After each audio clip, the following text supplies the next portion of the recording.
yields back. The gentlewoman from California, Ms. Waters, the ranking member of the full committee, is recognized for 5 minutes for questions. Oh, thank you very much. Well, before I get started, I'd like to thank Representative Ms. Smith for being here representing WilmerHale law firm.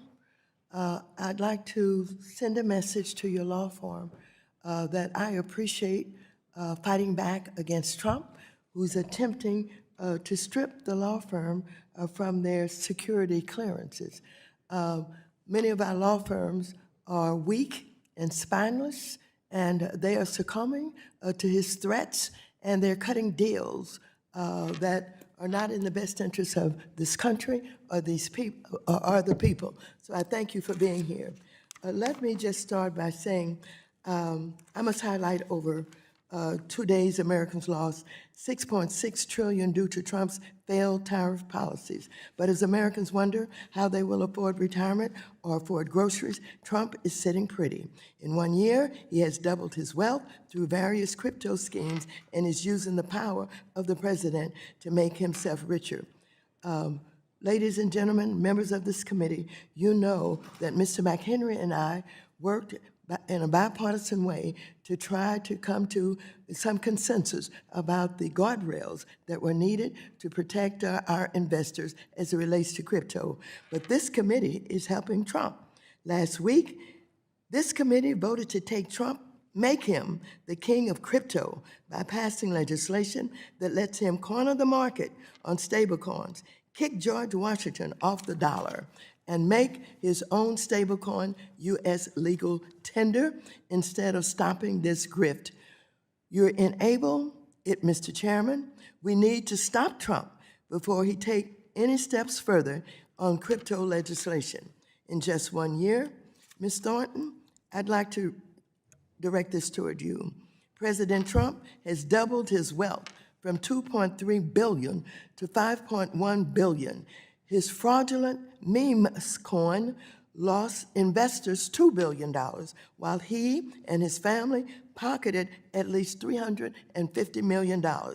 His complex well of companies and revenue, including the Trump meme coin, his decentralized finance platform, World Liberty Financial, pending stablecoin, and Bitcoin mining venture, have all massively contributed to his wealth. I'm deeply concerned that these ventures have created an avenue for interested parties, whether they are allies or adversaries, to anonymously transfer money to him and his inner circle. At the same time, it is no coincidence that the Trump administration's Securities and Exchange Commission has issued guidance saying meme coins, stable coins, and crypto mining are not securities and therefore are not subject to the agency's oversight and investor protections. Additionally, this week, the Department of Justice dismantled the National Cryptocurrency Enforcement Team and directed the Market Integrity and Major Frauds Unit to cease crypto enforcement and not charge regulatory violations in cases involving digital assets such as violations of the Bank Secrecy Act.